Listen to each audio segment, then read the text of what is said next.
साधना से पहले हमें ये जानना जरूरी है कि हम साधक हैं या नहीं। अब साधक बनना क्या जरूरी है क्या? साधक को लोग अक्सर ये समझते हैं कि भाई अच्छा गेरुए कपड़े पहन लो, .com लगा लो यहाँ पे। हाँ, लड़कियां तो बिंदी लगाती हैं ना, और लड़के जो है ना साधु के, वो भी .com लगा लेते हैं, उनका भी बिंदी ही है। तो साधक बनने का मतलब ये नहीं है कि बाहर से सब कुछ बदल देना।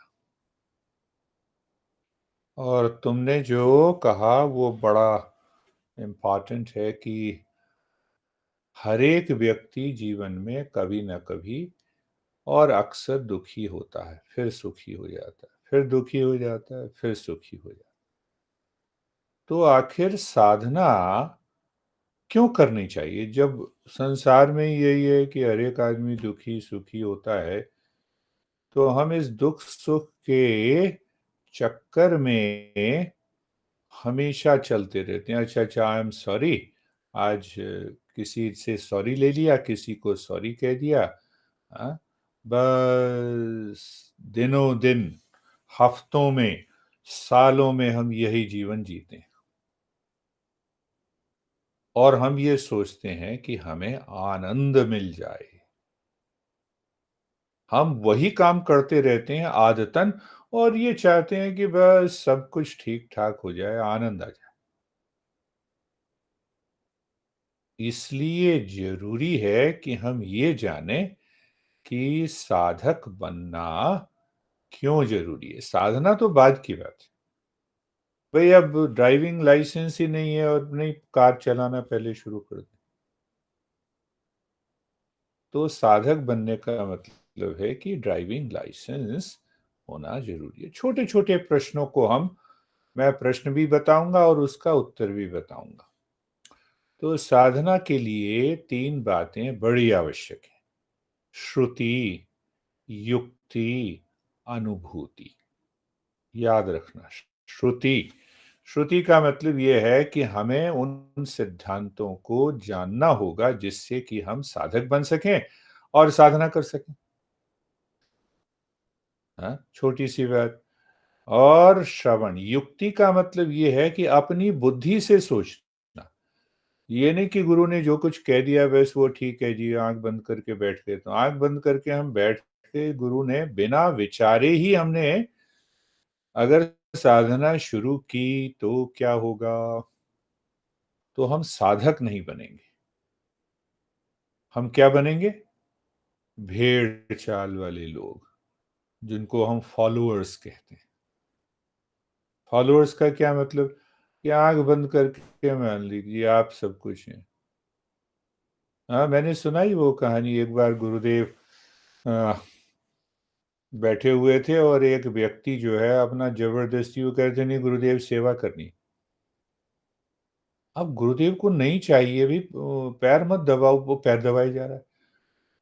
अब गुरुदेव बोल रहे हैं कुछ, और 100 लोग बैठे हुए हैं, मानी नहीं। कहते नहीं नहीं बस इतने दिनों हो गया, बस अब तो पैर ही दबाऊंगा। अरे मैं सेवा नहीं करवाना चाहता, तुम क्यों कर रहे हो? लो।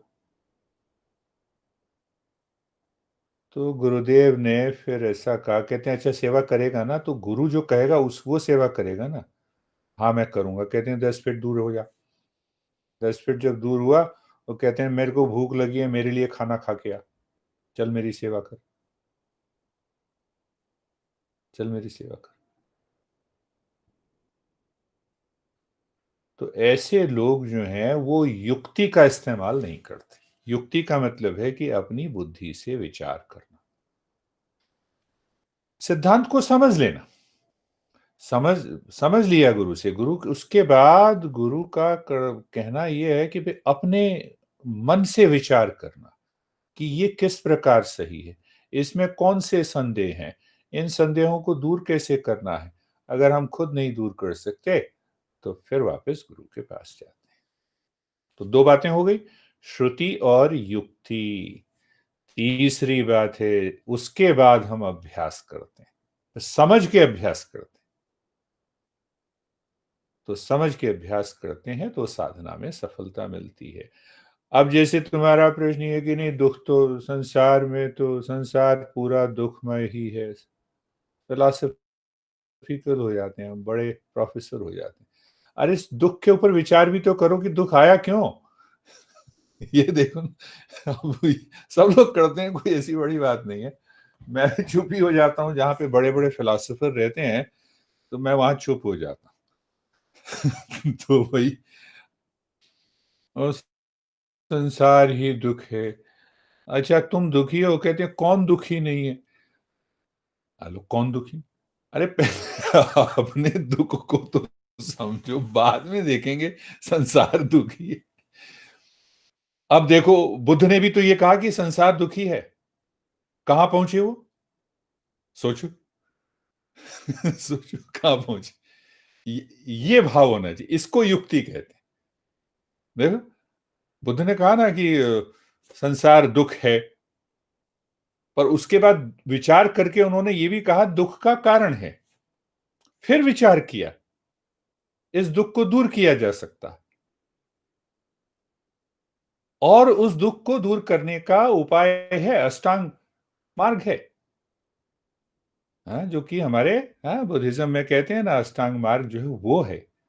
देखो, ये बात समझनी है, ये इशारा है, तो ये युक्ति का काम।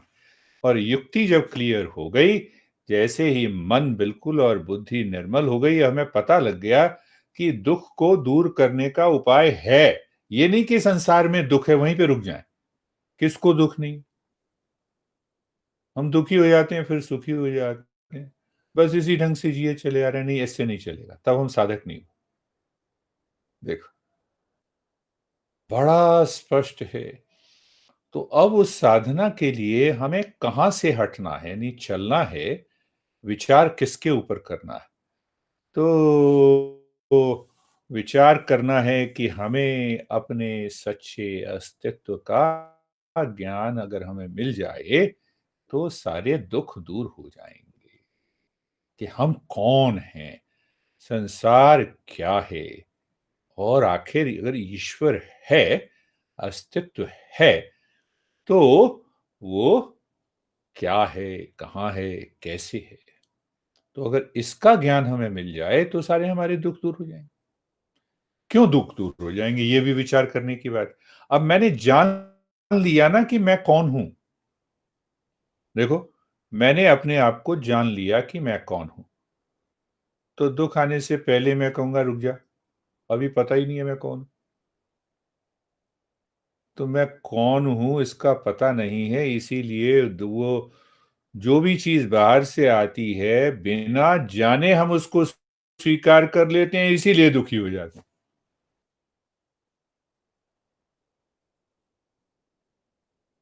तो हमें अपने स्वरूप का ज्ञान होना चाहिए, मैं कौन हूं। इसीलिए साधना में क्या बताते हैं, असतो मा सतगमय। हाँ, बुद्ध कहते हैं अप्रमाद, प्रमाद से अप्रमाद की तरफ जाना। वही सारे शब्द।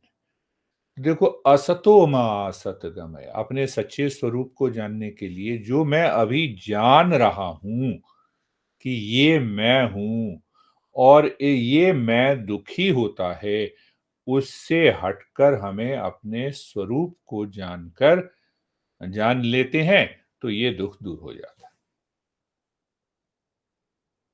इसीलिए कहा है असतो मां सतगमय। फिर कहते हैं तमसो मां ज्योतिर्गमय।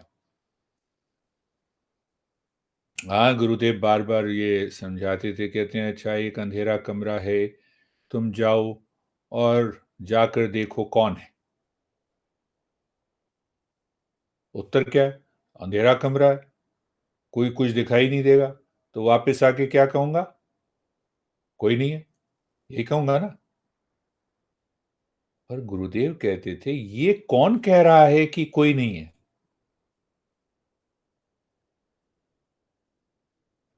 तो इसका मतलब तुम तो थे, वही तो कह रहा है कि कोई नहीं है। तो हमारा ध्यान उस मैं पर जाता ही नहीं। एक कारण सबसे बड़ा दुःख का है कि मैं पर नहीं गया ध्यान, पर गया। पर क्या है? अंधेरा है, कुछ नहीं। अरे मैं तो हूं, मैं ही जान रहा हूं ना कि वहां कोई नहीं है, पर ये मैं कौन हूं? तो इसके लिए हमारे ऋषि मुनि कहते हैं सारे, हाँ, तमसो मां ज्योतिर्गमय। उस अंधेरेपन से निकल के प्रकाश की तरफ जाना है, और प्रकाश में क्या दिखाई देगा कि मैं कौन हूं, मेरा स्वरूप क्या है। और हमारे जीवन में एक सबसे बड़ी समस्या जो है, जो दुख के पीछे कारण है, वो है मृत्यु का डर। ऊपर ऊपर से हम कह सकते हैं कि नहीं, अच्छा हमें तो नहीं डर लगता, हम तो भला चंगा अपना रोटी पानी खा रहे हैं, तो जाओ आजकल बाहर कोरोना वायरस है, मृत्यु का डर नहीं है। फिर देखो, पता लगता है। तो ये मृत्यु का जो डर है, वो पैदा होते ही हमारे मन में आ गया। पर किसकी मृत्यु होती है इसका पता नहीं, मेरी होती है या मेरे शरीर की होती है। तो इसीलिए कहा है मृत्योर्मामृतंगमय। तीन बातें याद रखनी है, अभी सुन रहे हो, उसके बाद युक्ति। इन्हीं सब के ऊपर, एक एक सिद्धांत के ऊपर विचार करना है कि क्या ऐसा है, नहीं है, कैसे है, नहीं है, क्यों कहा। तो जैसे जैसे विचार करेंगे हमारे मन की परतें खुलती चली जाएंगी, मन खाली हो जाएगा। मृत्योरमा अमृतंगम। एक देखो किससे प्यार करते हैं, अब ये देखो, आपसे बड़ा प्यार करते हैं। बहुत अच्छी बात है। और अब ये आप जो है, लेटा हुआ है घर में, शरीर छूट गया, तो इससे प्यार करते हैं ना। तो इस शरीर को कितने दिन घर पे रखोगे, मृत शरीर को? अरे जल्दी जाओ, जल्दी भेजो शमशान में, जल्दी भेजो। हाँ? कहीं कुछ आ जाना है, ये भूत वूत ना आ जाए, सड़ जाएगा। किससे प्यार करते थे? शरीर से। पहली बात, मृत्युर्मामृत। और दूसरी बात यह है कि जब कोई मर जाता है तो हम कहते हैं वो छोड़ के चला गया। कौन छोड़ के चला गया? शरीर तो है। तो इसका मतलब कुछ अलग है मेरे अंदर बैठा हुआ, उसको ढूंढना है। कौन है वो? वही मेरा सच्चा स्वरूप है। अब अगला प्रश्न आता है, अच्छा अच्छा आप ये कह रहे हैं ना सच्चा स्वरूप है, तो मिथ्या स्वरूप तो हमने जान लिया, शरीर मन बुद्धि अहंकार है। तो सच्चा स्वरूप क्या है? तो उस सच्चे स्वरूप को या तो अनात्मा कहो, चलेगा। और पर आत्मा कहते हो तो आत्मा का क्या मतलब है, ये सोचना है। आत्म का मतलब है कि जो केवल आत्म है, निज है। उसकी बात नहीं करना है, वो क्या कहते हैं वो, सोल और, हाँ, उन सब की बात नहीं करना। आत्म तक जो मेरा हमेशा है, रहेगा, हमेशा से है। आत्म। धन दौलत आज है कल नहीं है। कौन सी चीज मेरी साथ में जाती है? गुरुदेव बताते थे। तो वो जो आत्म तत्व है उसी को हम स्वरूप कहते हैं। वो स्वरूप बदलता नहीं है कभी, कभी नहीं बदलता। देखो जब 5 साल के थे तब भी तो तुम इसी नाम से थे, पूनम से। आज, आज की उम्र में भी पूनम हो। नहीं, पर शरीर तो बदल गया, मन बहुत बदल गया, बुद्धि बदल गई, संबंध बदल गए। हम वही के वही हैं। तो वो जो वही के वही हैं उसी को हम स्वरूप कहते हैं। वो सत चित आनंद है। और वो सच्चित आनंद सबके अंदर। इस पर मनन करो कि वो सबके अंदर कैसे है।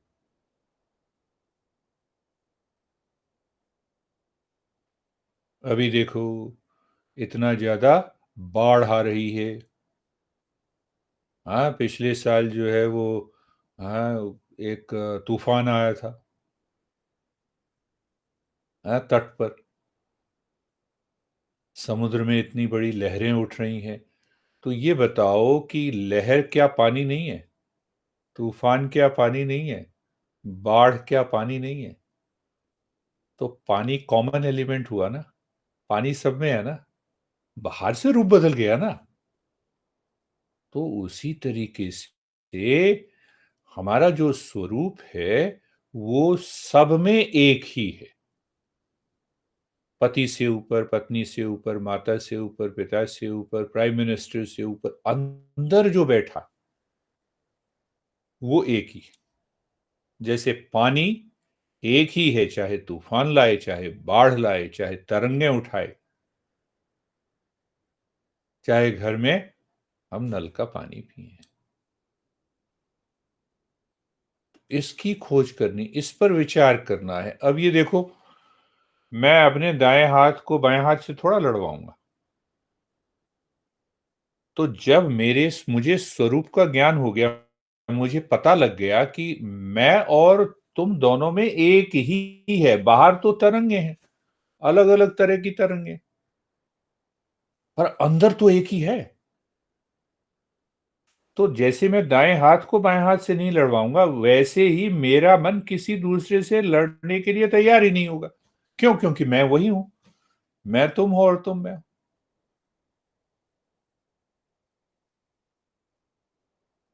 इस पर विचार करना है। तो आखिर इस साधना से मिलता क्या है? तीन चीजें हमें मिलती हैं। एक एक छोटे छोटे प्रश्नों के उत्तर। आज मैंने कहा कि साधक बनने की प्रक्रिया शुरू हो गई आप सबकी। फिर याद रखना, हम दुखों के पार जा सकते हैं। फिर हम ये नहीं कहेंगे कि दुख संसार में तो दुख है ही सर, किसको दुख नहीं। और प्रोफेसर नहीं बनेंगे फिर हम साधक बनेंगे। ये ध्यान रखना, साधक बनना जरूरी है। तो अब उसमें क्या होगा साधना करने से? पहली बात ये होगी, जो छोटे मोटे बीमारियां हैं, हाँ, जो छोटे मोटे दुख हैं संबंधों में, वो दूर हो जाएंगे। पहला स्तर। हाँ, उसमें पतंजलि महर्षि कहते हैं, हाँ, क्लेश तरुणार्थ। क्लेशों में कमी आती है, उस दुख में कमी आएगी। पहले अपने आप ही पता लगने लगेगा अगर साधना सही होगी तो। दूसरा भाव ये होगा, दूसरा परिणाम ये होगा कि अब हमें ये देखना होगा कि हम प्रतिदिन उस अवस्था में रहते हैं या नहीं रहते। हाँ, जिसको कि विज्ञान ये कहता है वेल बीइंग, आप हेल्दी रहें। तो आप उस अवस्था में रहते हैं, अपने मन को भी शरीर को भी उसी अवस्था में बनाए रखते हैं। और तीसरा जो चरण है वो सबसे ऊंचा है, अपने अस्तित्व का हमें ज्ञान हो जाता है। अब देखो, हम कहेंगे कि ये साधना, अपने स्वरूप का ज्ञान कैसे होगा? तो फिर वापस वही उत्तर है, श्रुति, युक्ति, अनुभूति। मुझे पता नहीं है, सिद्धांतों को जानना पहला चरण। दूसरा चरण, उसके ऊपर मनन करना, विचार करना, वो युक्ति हो गई। तो जब मन और बुद्धि स्पष्ट हो जाए तो फिर हमने साधना करनी। देखो, हम, अब ये प्रश्न एक और उठता है कि भाई आखिर हम, इतना आसान है तो हम अपने सच्चे स्वरूप को क्यों नहीं जान पाते? क्यों नहीं जान पाते? छोटे छोटे प्रश्न, क्यों नहीं जान पाते? तो एक उदाहरण से समझना है हमें। तो एक साधु महाराज जी जा रहे थे और एक व्यक्ति भागे जा रहा था पश्चिम दिशा की ओर। पसीना पसीना हो गया, तरतर हो गया, थका हुआ था। तो साधु ने उसका हाथ पकड़ा, कहते हैं कहाँ जा रहे हो? कहते हैं मैं सूरज को ढूंढने जा रहा हूँ। और जा रहा था पश्चिम दिशा में। थक गया, हार गया, पसीना पसीना हो गया। तो साधु ने उसकी उसको पलट दिया, पश्चिम से उत्तर, पूर्व दिशा की ओर कर दिया। कहते हैं रुक जा, चुप, अब देख, सूरज तेरे सामने है। साधना का मतलब केवल इतना ही। अब इससे हमने क्या सीख ली कि हमारा मन वहां ढूंढ रहा है उस स्वरूप को जहां वो है नहीं। इसीलिए पश्चिम दिशा की ओर भाग रहा था, सूरज वहां है ही। तो ये जो स्वरूप है वो हम सबके अंदर, और हम अपने अंदर कभी देखने की कोशिश ही नहीं करते। डर लगता है, खालीपन दिखाई देता है, दुख ही दुख दिखाई देता है। हैं, शादी नहीं हुई तो शादी नहीं हो रही, शादी हो गई तो पता नहीं कैसे पति या पत्नी मिल गए, और मुसीबत। मतलब हम जहां देखना है वहां नहीं देख रहे। मन हमेशा बाहर देख रहा है कि मैं कहां हूं। बाहर थोड़ा मिलेगा कि मैं कौन हूं, वो तो अंदर मिलेगा। तो विज्ञान की जो भाषा है और विज्ञान के जितने भी प्रयोग हैं, वो सब हमें संसार का सही ज्ञान देते हैं, वो भी सही ज्ञान देते हैं। अभी कोरोना वायरस चल रहा है तो उसमें बताया ना कि सावधानी ये रखनी है, मास्क पहनना है। हाँ? तो बाहर का ज्ञान हमें ये देते हैं, अच्छा इस तरह के खाओगे तो इम्यून सिस्टम बढ़ेगा, वो सब ठीक है, वो विज्ञान का ज्ञान है।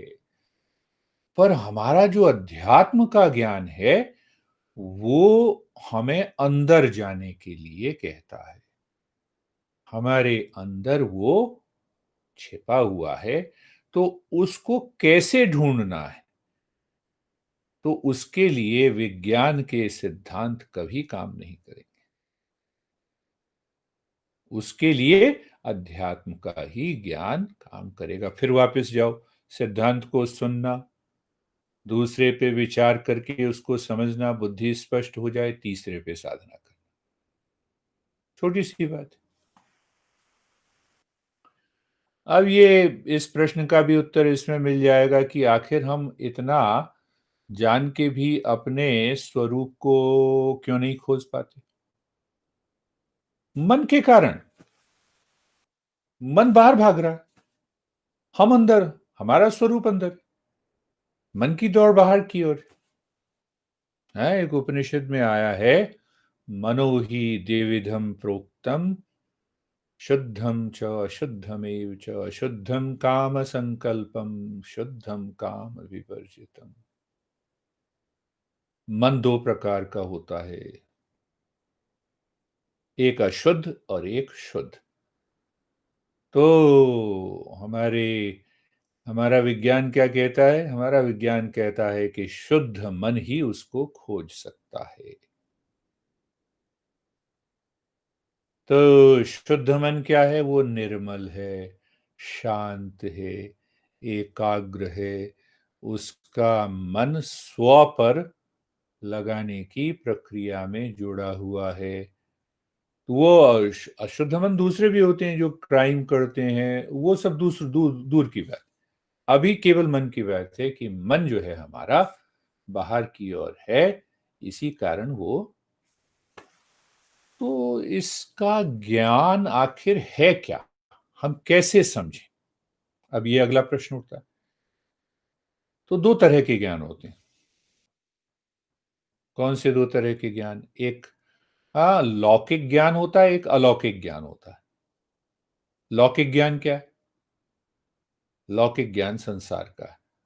हमारी व्यक्तिगत जीवन, हमारा शरीर, हमारी मन, हमारी बुद्धि, हमारा अहंकार, हमारा व्यवसायिक जीवन, हमारा पारिवारिक जीवन, हमारा पैसा, हमारे दुख और सुख, ये सब इस संसार से जुड़े हुए हैं। इसको हम कहते हैं लौकिक ज्ञान। तो ये जो ज्ञान है वो अलौकिक है। अलौकिक क्योंकि वो मन के पार। तो इससे क्या हमने समझा कि हमें साधना करने के लिए ये समझना होगा कि ये लौकिक ज्ञान क्या है और अलौकिक ज्ञान क्या है। तो अलौकिक ज्ञान के लिए सारे सिद्धांत हमें दिए हुए हैं। जैसे मैंने पहले ही कहा कि बुद्ध ने शुरुआत देखा कि दुख, संसार में दुख है, वही नहीं रुका वो, दुख का कारण है, कारण ढूंढने लग गए। कारण पे पहुंचे तो अब ये देखा कि इस कारण को क्या दूर किया जा सकता है? हाँ, दूर किया जा सकता है। कैसे दूर करेंगे? तो साधना, अष्टांग, हाँ, मार्ग जो है वो उन्होंने बताया। अब अंदाजा लगाओ, एक प्रश्न और उभरता है कि अच्छा, साधना आप कह रहे हैं, हमें किचन में भी तो जाना है, हमें नौकरी भी तो करनी है, पैसा भी तो कमाना है। बिना पैसे की साधना हो जाएगी? हैं, आप कह रहे हो कि साधना करते रहो, तो हमने तो ये तो नहीं कहा कि सब कुछ छोड़ दो। हमने ये कहा कि पहले अपने मन को बदलो। उदाहरण लो, हम कहते हैं कि शांति अंदर है, शांति हमारा स्वभाव है। तो 1 घंटे आपने ध्यान किया, शांति भी आई। तो अब उस शांति को 23 घंटे और ले जाओ ना। किचन में जाओ तो शांति से, प्रोफेशन में जाओ तो शांति से, बात करो तो शांति से, काम करो तो शांति से। तो साधना हो गई 24 घंटे। हम क्या करते हैं, 1 घंटे प्रैक्टिस कर लिए, उसके बाद फिर मन हमारा वही पुरानी बातों में आ जाता है, फिर वही ढाक के क्या कहती हैं 3 बात, फिर मन उसी ढंग से सोचने लगता है। इसीलिए साधना सफल नहीं होती है बंधुओं।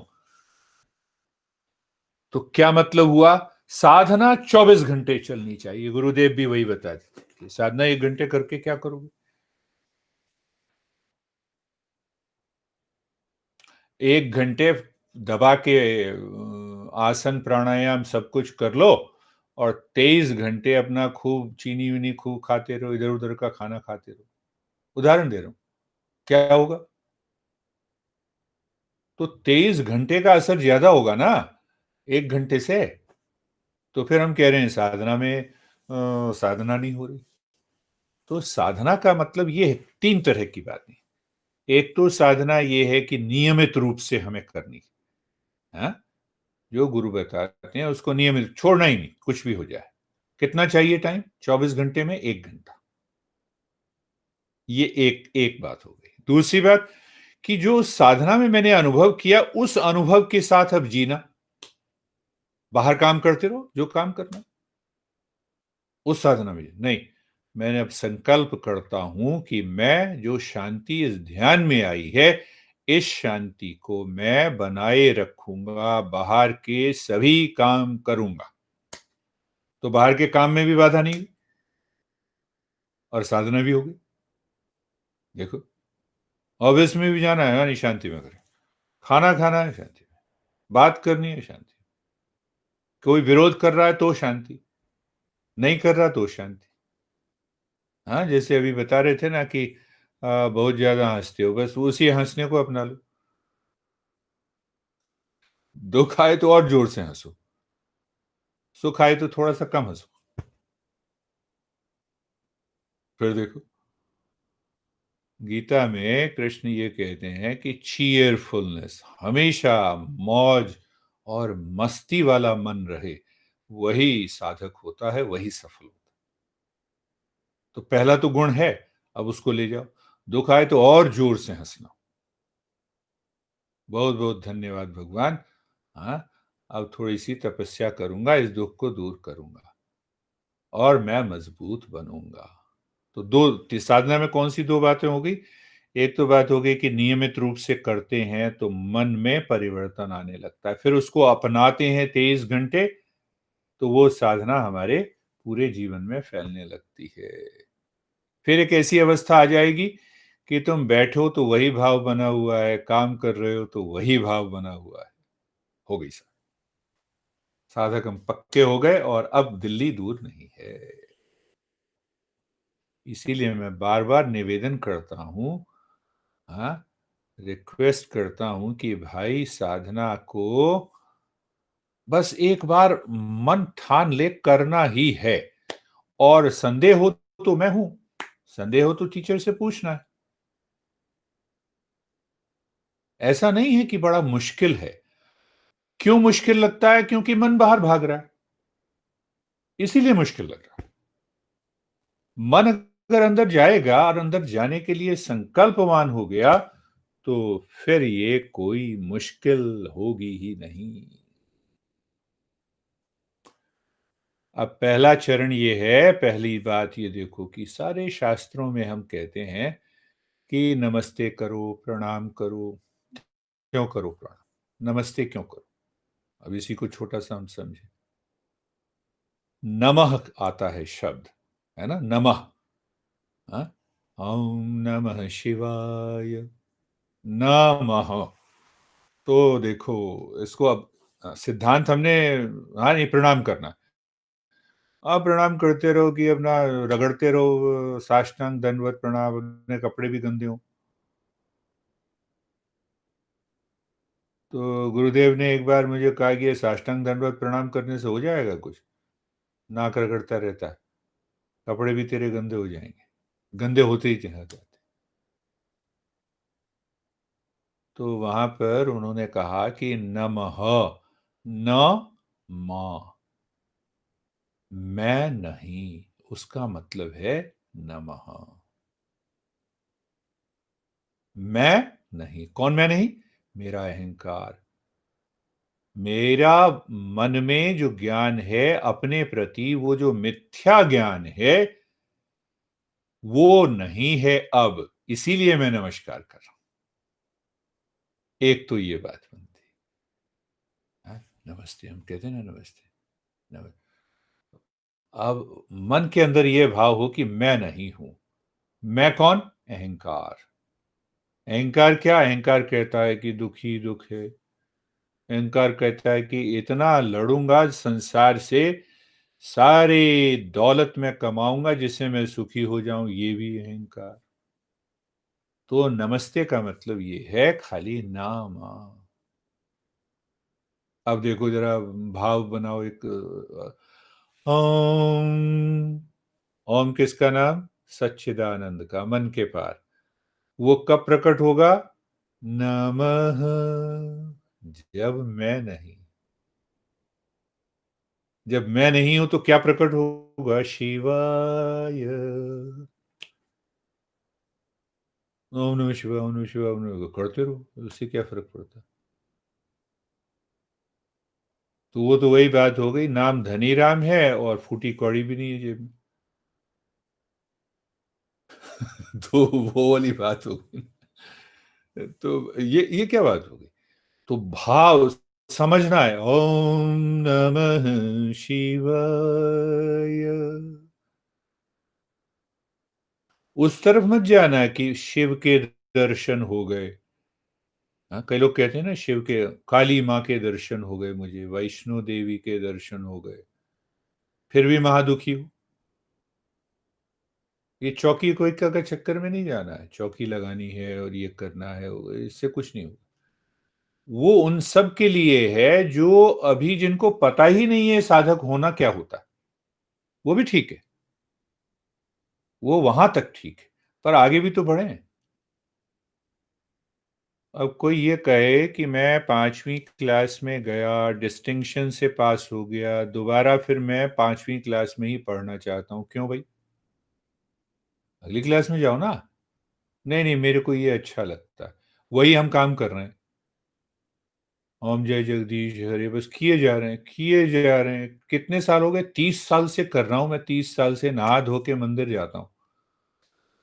फिर भी भगवान जैसे ही जाते हो आंख बंद कर लेता, कहता फिर आ गया जो है कान खाने, वही राग अलापने। अरे एक बार कह दिया ना। और तो यही भाव है, ओम नमः शिवाय।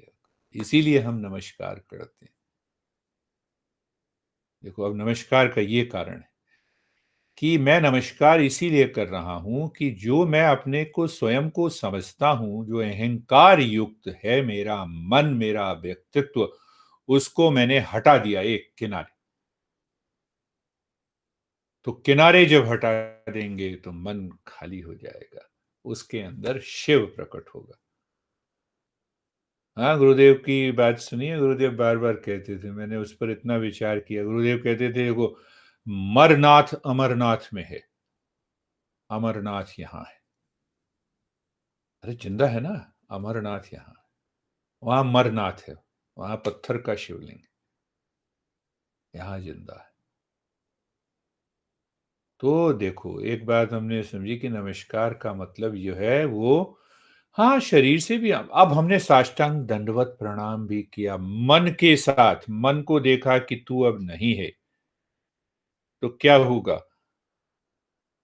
मन पूरी तरह से गुरु को समर्पित हो गया।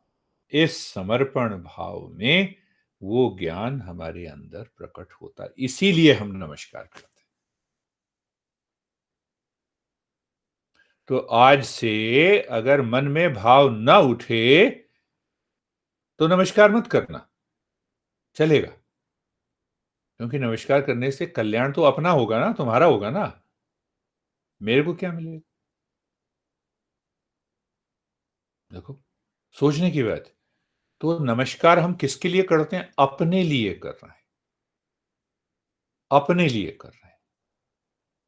ये बात अगर मन में अगर एक बार हमारे अंदर बैठ गई, तब हम क्लियर हो जाएंगे।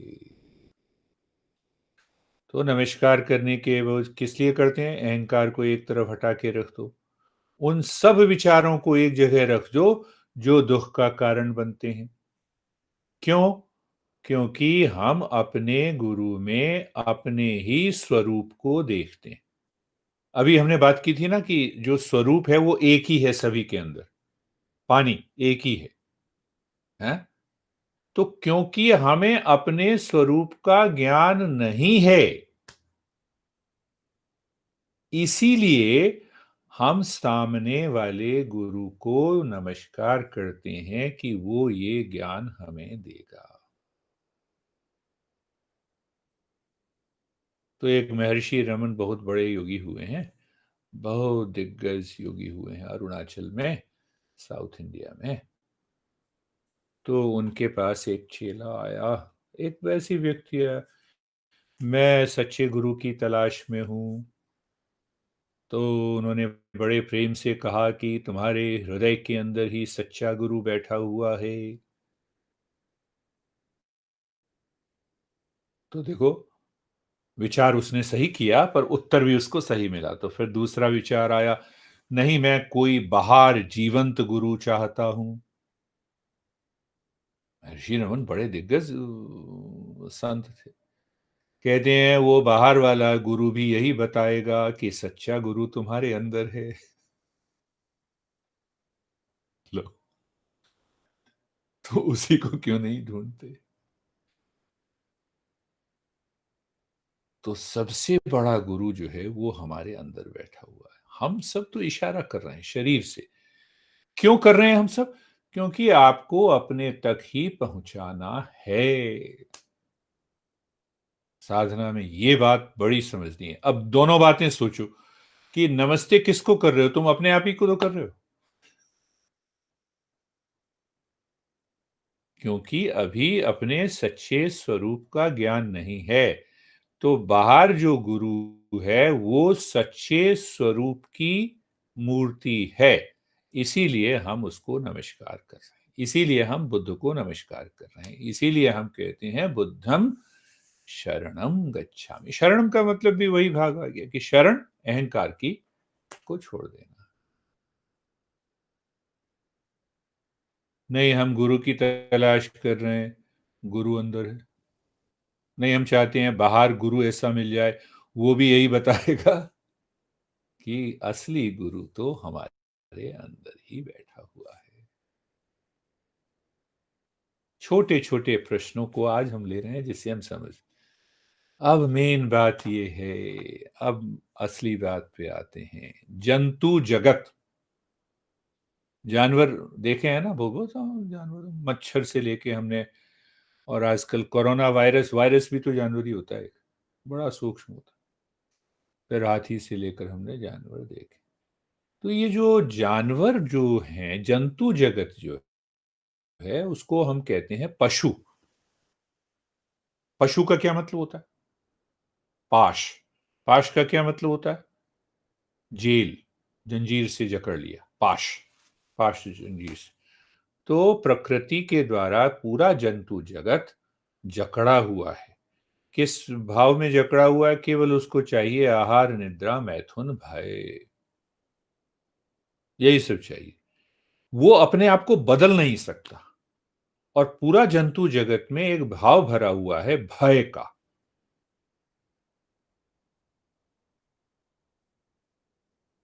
सांप को पुचकारने जाओ, क्या करेगा? भय का भाव भरा हुआ, काटेगा।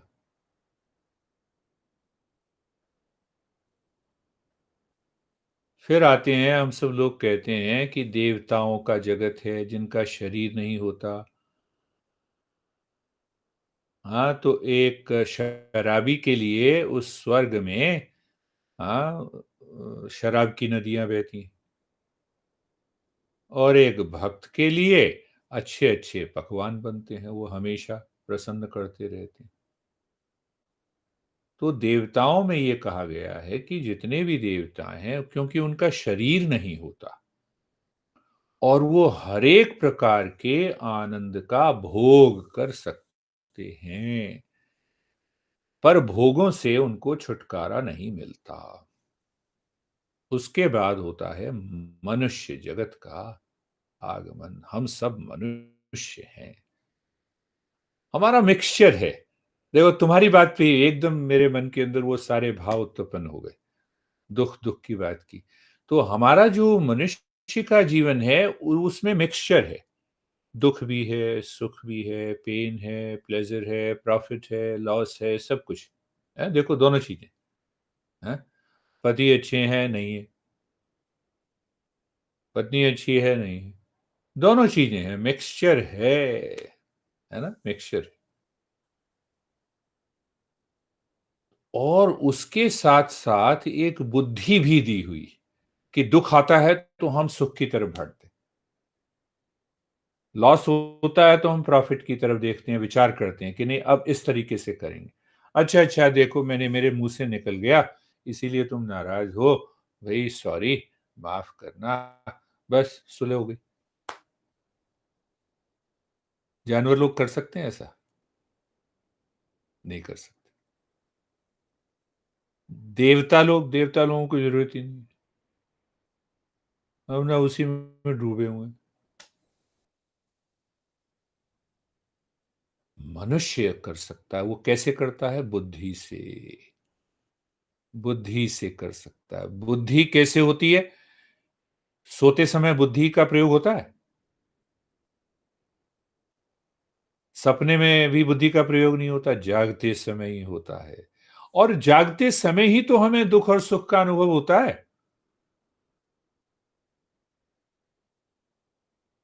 तो बुद्धि का प्रयोग होता है, तो उसको हम कहते हैं कि मनुष्य सजगता से जी सकता है, विचार कर सकता है। और जब वो विचार कर सकता है, सजगता से जी सकता है, तब हम कहते हैं कि वो शुद्ध में मनुष्य बना। दो पैर पे चलने से ही मनुष्य थोड़ा बन जाता है।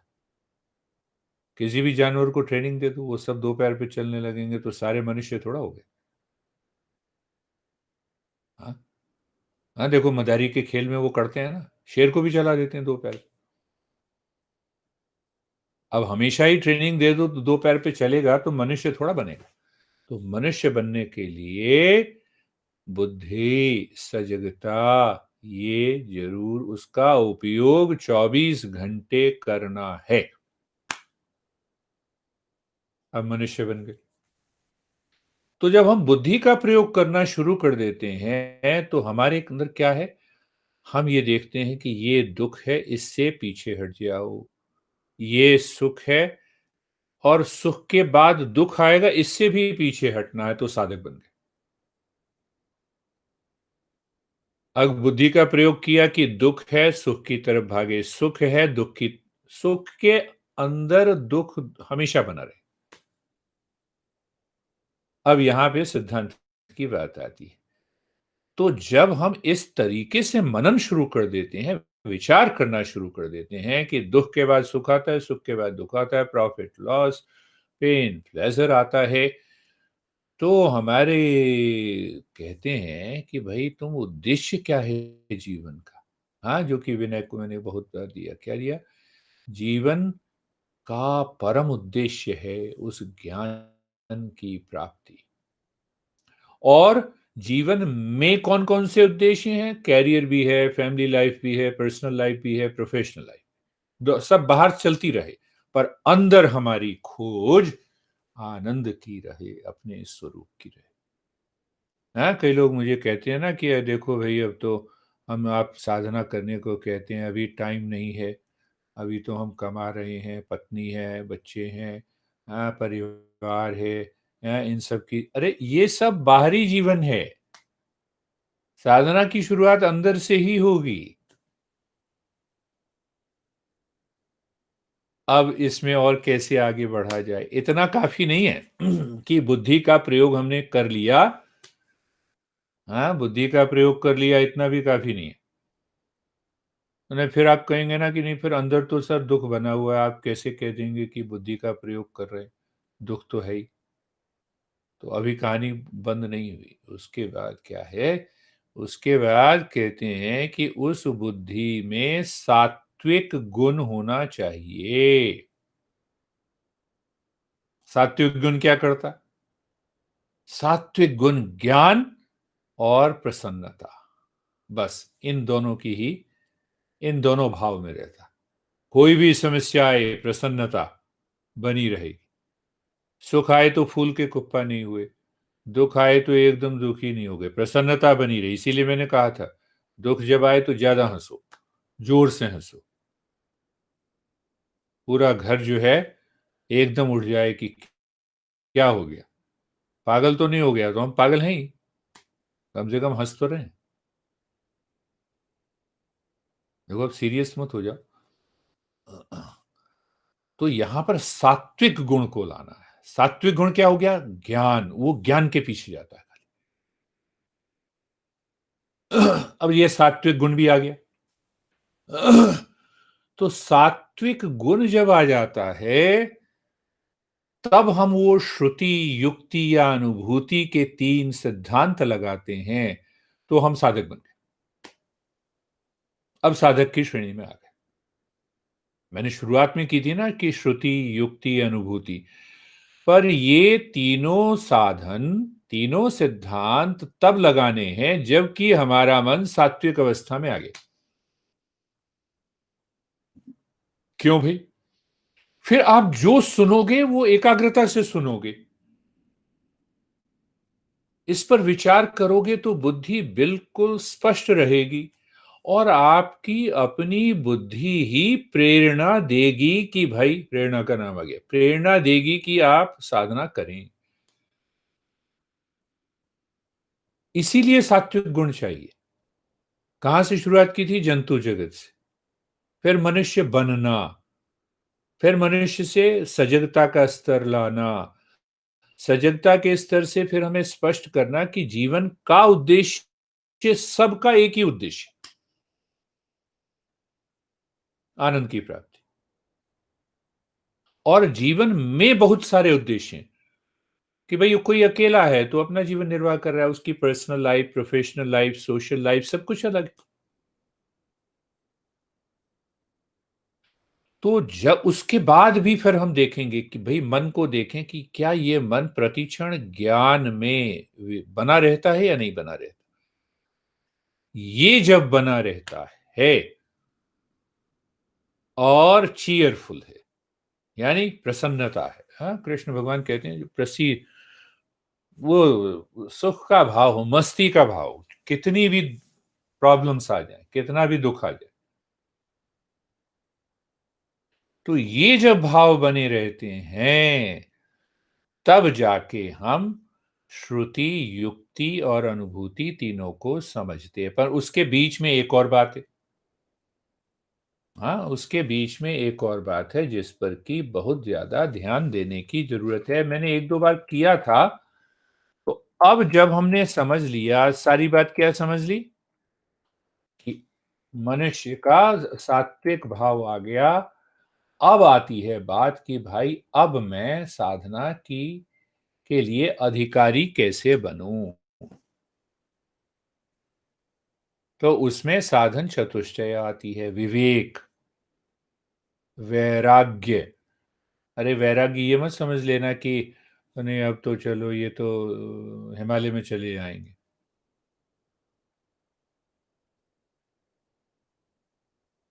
विंडो शॉपिंग के लिए जाओ, और जाओ वहां पे प्रयोग करो। मन कहेगा देखो ये कपड़ा बड़ा अच्छा है, तो बुद्धि का प्रयोग वहां पे करो, कपड़ा बहुत अच्छा है, पर बुद्धि कहे मन को लेना नहीं है, मैं इससे जुड़ा नहीं हुआ, इसका नाम वैराग्य। नाराज हो गए तो मन भी नाराज होने लगा, बुद्धि का प्रयोग, खींच लो मन को, ये वैराग्य है।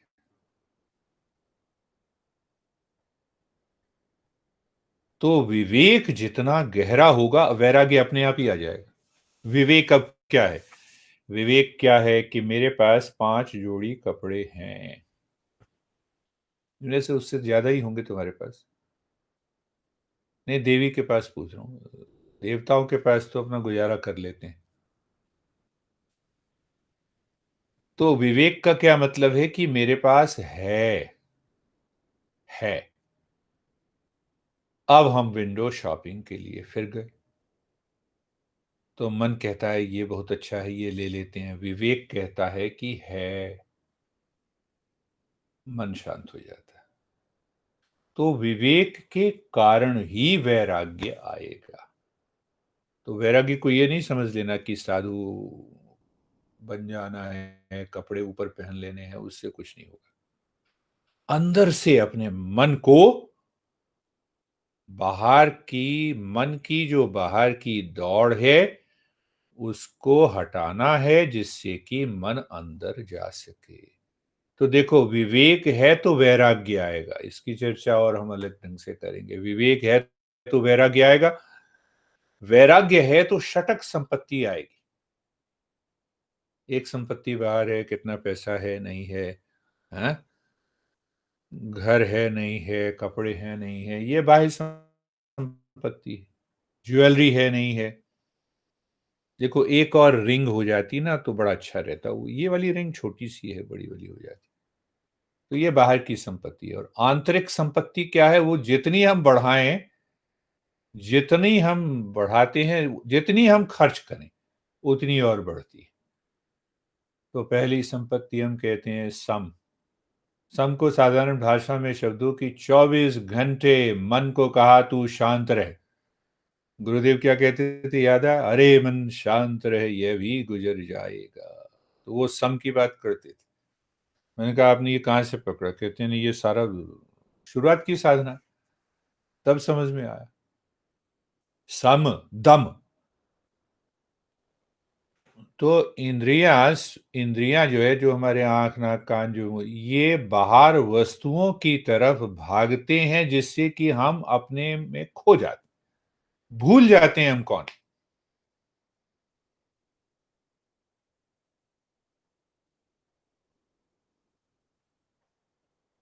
देखो, एक व्यक्ति कंस होगा, उसके सामने जाने में मन भूल जाता है, उसको देखते ही कहता है कि नहीं, अब इससे तो बात ही नहीं करनी।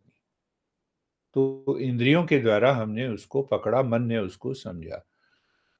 तो दम का मतलब है कि इंद्रियां जहां जहां भागती हैं, उससे वहां से उसको वापस ले आना है, मन के द्वारा खींच लेना। फिर उपरति का क्या मतलब? उपरति का मतलब ये समझो कि मन पूरी तरह से शुद्ध हो गया। शुद्ध मन बड़ा निर्मल रहता है, निर्मल मन ही बहुत हंसता है। तो इसमें कोई दो राय नहीं है, ये देवी जी का मन बड़ा निर्मल है, तो उसको समझना है। देखो, इतना तो है, इतना तो तुम भी मानते हो कि मन बड़ा निर्मल है। साम दम उपरति। और उपरति के बाद आता है तितिक्षा। तितिक्षा का मतलब है सहन करना। पिताजी ने कुछ कह दिया, थैंक यू, बहुत बहुत धन्यवाद आपका माता जी। आपका भी धन्यवाद ससुर जी, आपका भी धन्यवाद।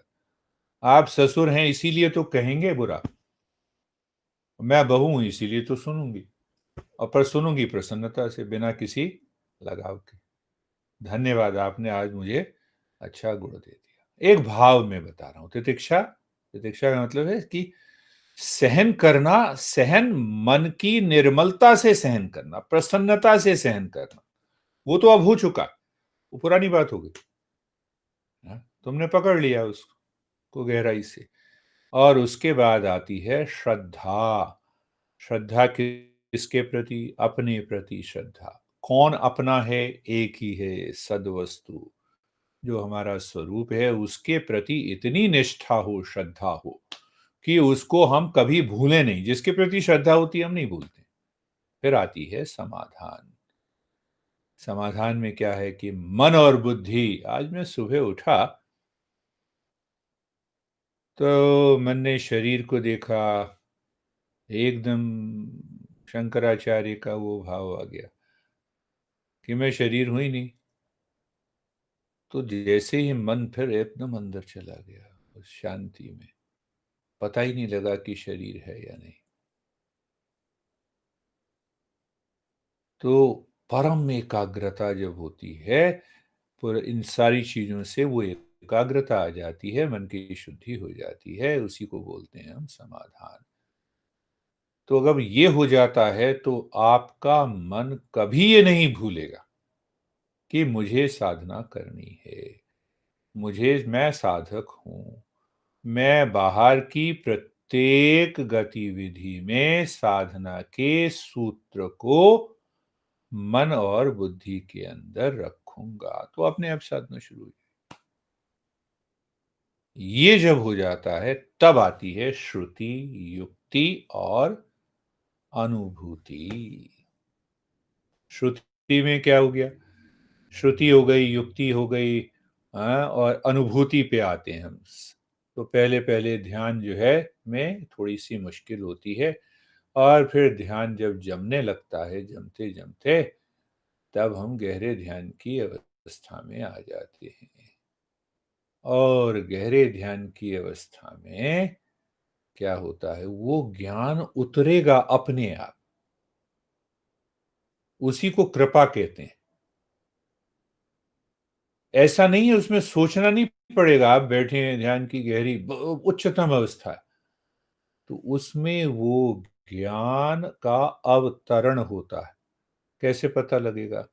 तो वो ज्ञान का अवतरण होगा बुद्धि और मन में, वो विचार के रूप में आएगा।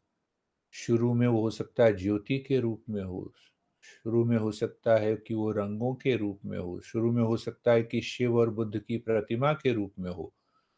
पर जैसे जैसे गहरे जाएंगे तो वो ज्ञान का अवतरण होता है। कौन से ज्ञान का? अपने स्वरूप के ज्ञान का अवतरण होता है। ये नहीं कि ये मत समझ लेना कि वो मैं मैं खाना बनाने जा रही हूं तो वो कोई स्वादिष्ट भोजन का अवतरण हो जाएगा। ज्ञान का अवतरण अपने आप ही होने लगेगा, पता लगने लगेगा। फिर बाहर के ज्ञान की जरूरत नहीं है। उस ज्ञान से मुक्ति होती है। हाँ, उस ज्ञान से मुक्ति होती है। अब जो प्रश्न पूछना है पूछो।